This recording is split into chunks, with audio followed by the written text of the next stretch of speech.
আমরা দেখব পরিমাণগত রসায়নের একটি অংশ পিএইচ নির্ণয়। So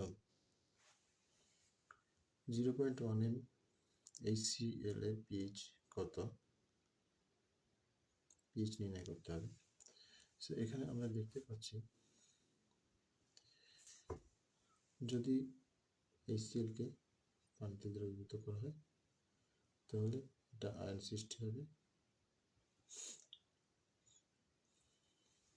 pH positive, H positively charge, এখানে ক্লোরিন নেগেটিভলি চার্জ।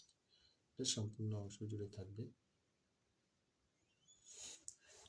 সো সেক্ষেত্রে আমরা পিএইচ নির্ণয় সূত্র অনুসারে জানব pH equals to minus log H plus.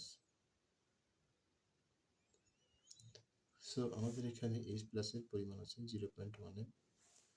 So এটাকে মাইনাস লগ করলে আমরা পাবো 1।